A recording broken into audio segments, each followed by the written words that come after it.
Mental math कक्षा 8। मैं हूं हरी सर और आप सभी बच्चे देख रहे हैं आपका अपना YouTube channel math with Hari sir special Hindi medium के बच्चों के लिए। तो बच्चों, आज हम करने वाले हैं अध्याय 3 चतुर्भुजों को समझना का अगला भाग। प्रश्न नंबर 8 से प्रश्न नंबर 14 तक हम इसमें करेंगे। आपको वीडियो को पूरा देखना है, पूरा देखकर बच्चों सीखना है और अच्छे रैंक लेके आनी है। आइए करना शुरू करते हैं। तो प्रश्न नंबर 8 क्या कहता है, ये रहा आपके सामने। ठीक है, प्रश्न नंबर 8। एक बहुभुज में 27 विकर्ण है। बहुभुज में कितने विकर्ण है? 27 विकर्ण है। इसमें भुजाओं की संख्या कितनी होगी ये बताना है। अच्छा, आपको याद होगा विकर्णों की संख्या निकालने का फॉर्मूला होता है ना, क्या? n और n घटा 3 और बटे 2, ये वाला फॉर्मूला। ठीक है, ये होता है विकर्णों की संख्या निकालने का। लेकिन दिए गए विकर्ण कितने? 27, तो इसको 27 के बराबर रख देना है इस तरीके से। अब क्या करना है, n को n से गुणा करना है, n की 2 आ जाएगा। n को 3 से भी गुणा कर देना, घटा 3n आ जाएगा। साथ ही 2 इधर भाग में, इधर आकर ये गुणा में हो जाएगा। तो 2 को जब 27 से गुणा करेंगे तो कितना हो जाएगा? 54 हो जाएगा। ठीक है ना। अब क्या करना है, अब n की 2 घटा 3n और ये 54 है ना, इधर जमा में, इधर आकर ये घटा में हो जाएगा। इस तरीके से आपको ये लिख लेना है। ठीक है, अब ऐसे 2 नंबर गुण ज्ञात करने हैं आपको। ठीक है, 2 नंबर ज्ञात करने हैं भाई। देखो, आखिरी वाले पद की और पहले वाले पद की गुणा करते हैं तो कितना आ गया? जब आखिरी पद को, आखिरी तो घटा का है और पहला पद जमा का है, जब इन दोनों को गुणा करेंगे, ठीक है, तो क्या आ जाएगा? 54 n की 2 आ गया। आपको भी 2 नंबर ज्ञात करने हैं। ठीक है, ऐसे नंबर ज्ञात करने हैं कि उनको गुणा करे। इसको थोड़ा जूम आउट कर लेता हूं मैं। उनको गुणा करे तो 54 और घटा जमा क्या होती है? घटा होती है। घटाए तो कितना आना चाहिए? 3 आना चाहिए। जी हाँ, आइए लिख लेते हैं। सही कहा, 9 और 6 होंगे, 9 और 6। ठीक है, तो n और इधर भी n। अब बड़े नंबर के सामने यहाँ पर बीच में, मिडिल टर्म में, बीच वाले पद में देखना है कि साइन किस चीज़ का? घटा का। तो बड़े नंबर पे घटा का रखना, छोटे पे जमा का रखना। ठीक है, ऐसे इस तरीके से। अब क्या करना, 2-2 का ग्रुप बना लेना है। अब इस ग्रुप में से एक एक नंबर निकालना है, n। ठीक है, दोनों में कॉमन क्या है? n है ना। यहाँ पे एक n बचा और घटा 9। ठीक है, जमा का निशान। अब इनमें दोनों में कॉमन 6 होगा। 6 के पढ़े में 6 भी आता, 54 भी आता है, तो 6 आ जाएगा। n घटा और 6 निम 54, इस तरीके से बराबर 0। ठीक है, अब n एक तो आ गया n जमा 6 और एक आ गया n घटा 9। ठीक है, बराबर 0। अब क्या करना है, n का मान निकालना है। अब ये घटा 9 इधर आकर जमा 9 हो जाएगा। ठीक है, ये जमा 6 इधर आकर घटा 6 हो जाएगा। अब बच्चों, जो बहुभुज है उसकी जो भुजाएं वो घटा में तो हो नहीं सकती, इसलिए आंसर क्या होगा? 9। ये 9 आपका आंसर रहेगा। ठीक है ना। तो उस बहुभुज की कितनी भुजाएं हैं? 9 हैं। ये आपका आंसर हो गया। ठीक है, आइए करते हैं प्रश्न नंबर 9। क्या कहता है, एक वर्ग एक खालिस्तान है जिसके आसन भुजाओं का एक युग्म बराबर होता है। ठीक है, एक वर्ग एक आयत भी है। यहाँ पर आपको लिख लेना आयत, बस इसका यही आंसर है। क्या है? एक आयत भी होती है। आयत का मतलब, ठीक है, जिसके एक कोण 90 डिग्री का है। वैसे वर्ग का भी होता है, लेकिन ये एक परिभाषित होता है कि एक वर्ग एक आयत भी होती है। ठीक है, जिसके आसन कोणों का एक युग्म बराबर है, यानी इस तरीके से, ये ऐसे। ठीक है, ये आसन कोण क्या, आसन भुजाएं कहलाएंगी, जो एक इधर और एक इधर, यानी उनका कॉमन एक बिंदु हो। ठीक है, इस तरीके से ये बिंदु कॉमन है, इसमें भी लगता है, इसमें भी। इस तरीके की भुजाएं क्या कहलाती है? आसन भुजाएं कहलाती है। इधर ये तो ये भुजा और ये भुजा हो तो ये भी आसन, ये हो और ये हो, ये भी आसन भुजाएं। ठीक है, आइए करते हैं प्रश्न नंबर 10। प्रश्न नंबर 10 कहता है कि n भुजाओं वाले बहुभुज के शीर्षों को मिलाने पर हम कितने गैर अतिव्यापी त्रिभुज बना सकते हैं? गैर अतिव्यापी त्रिभुज का मतलब होता है कि त्रिभुज कितने बनेंगे जो वो एक दूसरे आपस में नहीं काटना चाहिए। जैसे मान लीजिए यहाँ पर चतुर्भुज बनाया हमने ये, ठीक है ना, इसको हम इस तरीके से, ऐसे एक त्रिभुज ये हो गया, एक ही हो गया। अब ऐसे नहीं करना, ऐसे नहीं करना, वो कट जाएगा, पहले त्रिभुज कट जाएंगे, ऐसे कटने नहीं चाहिए। ये हो गया। अब अगर हम पंचभुज बनाएं ऐसे, इस तरीके से, ठीक है, ये हो गया। और ये हो गया, ये पंचभुज हो गया। 1 2 3 4 5। अब इसमें कितने त्रिभुज बन सकते? एक ये बन गया, एक ये हो गया और एक ये हो गया। अब बनने को तो ऐसे भी बन जाएगा, लेकिन वो कट जाएगा, कटना नहीं चाहिए, यानी ठीक है ना, ऐसे गैर अतिव्यापी इसे बोलते हैं। तो कितने हो सकते हैं? तो इसमें पंचभुज में कितने होंगे? 3 होंगे। तो इसका एक फॉर्मूला होता है बच्चों, n घटा 2। अगर भुजाएं n है तो n घटा 2, ठीक है। कितने त्रिभुज बनेंगे? n घटा 2 बनेंगे। अब जैसे मान लीजिए एग्जाम्पल के तौर पे देखते हैं, ये पंचभुज है, आपका उत्तर तो ये आ गया है। अब ये पंचभुज है तो n का मतलब भुजाएं, तो 5 घटा 2, तो कितने त्रिभुज बनेंगे? 3 बनेंगे, 3 बन गए। ये जैसे चतुर्भुज है, जो 4 चतुर्भुज में 4 भुजा होती, 4 घटा 2 बराबर कितना आ गया? 2 आ गया, तो 2 त्रिभुज बन गए। इस तरीके से, ठीक है ना। आइए करते हैं प्रश्न नंबर 11। प्रश्न नंबर 11 क्या कहता है? देखो, यदि किसी समांतर चतुर्भुज की 2 आसन कोण क्रमशः, ठीक है, ये दिए हुए हैं, तो इन कोणों का अनुपात बताना। अनुपात बताना भाई, ये समांतर चतुर्भुज हो गया इस तरीके से। तो 2 आसन कोण ये इस तरीके से, जिनकी एक भुजा कॉमन हो, ठीक है, उन कोणों में एक भुजा कॉमन लगती हो, वो आसन कोण कहलाते हैं। तो इन दोनों कोणों का आपको मान लीजिए ये दिया हुआ है, ठीक है, यहाँ पर मैं लिख लेता हूँ ABCD, ठीक है। इस तरीके से इनके कोण निकालने हैं, फिर उनका अनुपात बताना। तो हम यहाँ पर कर लेते हैं, माना ABCD एक समांतर चतुर्भुज है, एक समांतर चतुर्भुज है, ठीक है। ABCD एक क्या है? समांतर चतुर्भुज है, जिसका कोण A व कोण B आसन कोण है, ठीक है, इस तरीके से।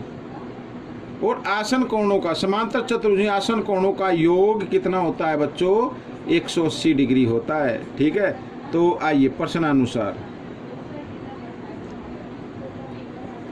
तो 5x घटा 5 जमा 10x जमा 35 डिग्री, ठीक है। ये तो इन दोनों आसन कोणों का योग हमेशा कितना होता है? 180 डिग्री होता है, याद रखना, ठीक है। यहाँ पर लिखना चाहो तो लिख सकते हो।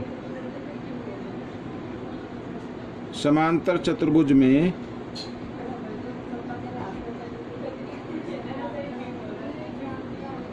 आसन कोणों का योग,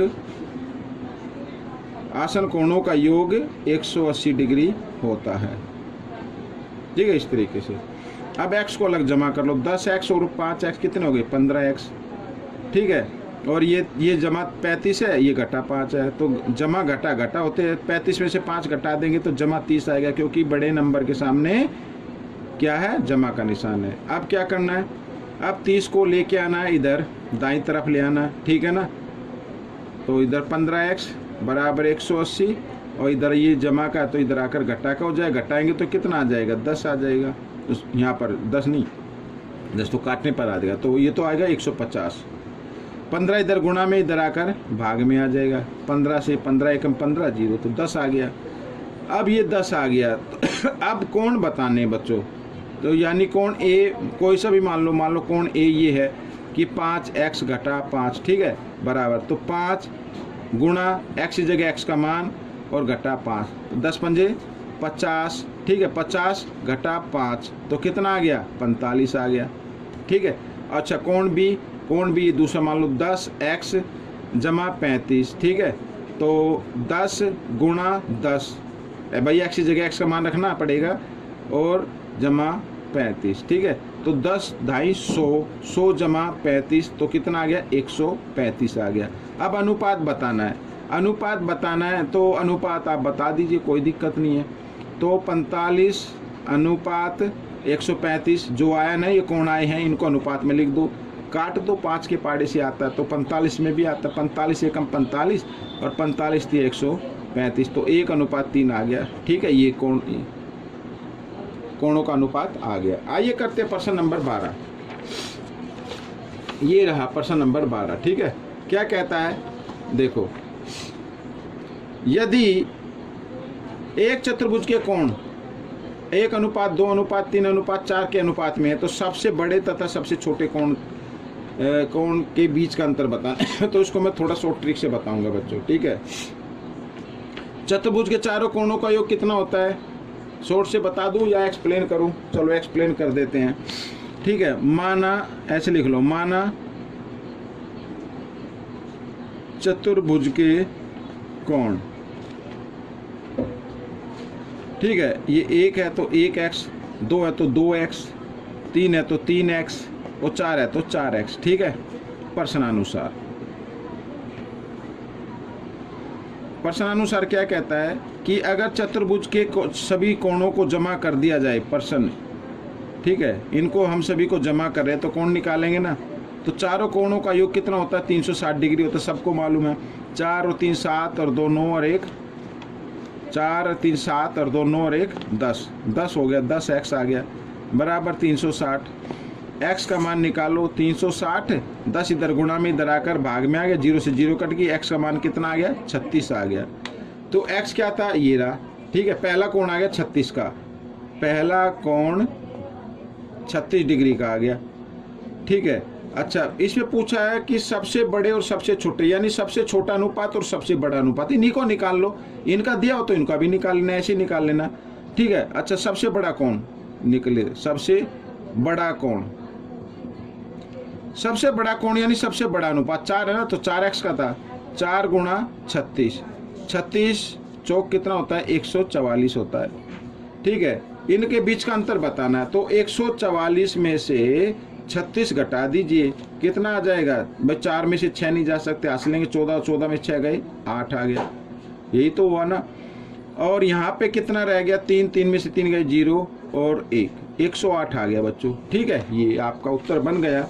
प्रश्न नंबर 13 क्या कहता है? पी क्यू आर एस एक समांतर चतुर्भुज है, ये इधर बना लेता हूं, ये एक समांतर चतुर्भुज है बच्चों, पी क्यू आर एस, ठीक है। इस तरीके से समांतर चतुर्भुज है। समांतर चतुर्भुज के सम्मुख कोण बराबर होते हैं, ये याद रखना। समांतर चतुर्भुज के सम्मुख कोण क्या होते हैं? बराबर होते हैं, ठीक है। समझ में आया? क्या बताया मैंने? समांतर चतुर्भुज के सम्मुख कोण क्या होते हैं? बराबर होते हैं। तो यानी कि कोण क्यू बराबर होगा कोण एस के, क्योंकि यही पूछा, और कोण क्यू पी बराबर होगा कोण आर के। पी और आर तो पूछे ही नहीं है, क्यू और एस का मान निकालना है, ठीक है। यहाँ पर मैं लिख देता हूँ, समांतर चतुर्भुज के सम्मुख कोण बराबर होते हैं, ठीक है। अब क्या करना है बच्चों? देखो, कोण क्यू और ये कोण एस को ले आना आपको बाईं तरफ, तो इस इधर जमा का निशान इधर आकर घटा का हो जाएगा, तो इधर कुछ नहीं बचा, तो इधर क्या बचा? 0 बचा, तो ये आ गया आपका। ये कोण क्यू घटा कोण एस का मान कितना है? 0 है। प्रश्न नंबर 14 कर लेते हैं। प्रश्न नंबर 14 क्या कहता है? समांतर चतुर्भुज ए बी सी डी, ये समांतर चतुर्भुज हो गया बच्चों, ए बी सी डी, ठीक है। यहाँ पर कोण ए कोण बी से 5 डिग्री बड़ा है। अब ये वैसे बना है, इसको थोड़ा सा इग्नोर करना। ये जो कोण ए है ना, ये कोण बी से 5 डिग्री बड़ा है। अगर ये x का है तो ये x जमा 5 डिग्री का है। d की माप क्या होगी? d की माप बतानी है, तो b की माप आएगी तो d की माप अपने आप आ जाएगी, क्योंकि सम्मुख कोण हो गए ना, ये कोण b और कोण d, ये सम्मुख कोण हो गए, सम्मुख कोण बराबर होते हैं, ठीक है। तो और ये क्या हो गए? आसन कोण आ गए। एक ही भुजा कोमल लग रही है ना, तो आसन कोण। आसन कोणों का योग कितना होता है?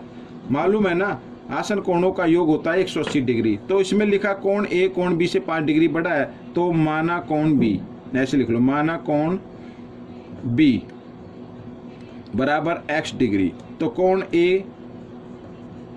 ए कितने का हो गया? x जमा 5 डिग्री बड़ा है, तो इस तरीके से, ठीक है। अब प्रश्नानुसार क्या कहता है कि जो अगर हम आसन कोणों को जमा कर दे, ठीक है, तो किसके बराबर आना चाहिए? 180 के बराबर आना चाहिए भाई, ठीक है। 1x और 1x 2x बराबर 180, ये जमा 5 इधर आकर घटा 5 हो गया, ठीक है। घटा देंगे तो कितना आ गया? 175 आ गया। समझ में आ गया? ठीक है। अब आगे करना है, 2x बराबर 175, 2 इधर गुणा में इधर आकर भाग में आ जाएगा, ये आ गया, इधर भाग कर दिया, 2 से भाग कर दो, 2 अट्ठे 16, ठीक है, 1 और 5 15 हो गए, 2 सत्ते 14, ये इतने का आ गया 87.5 डिग्री का। ठीक है, ये कोण बी का मान आ गया, कोण बी बराबर कितने का आ गया 87.5 डिग्री का आ गया।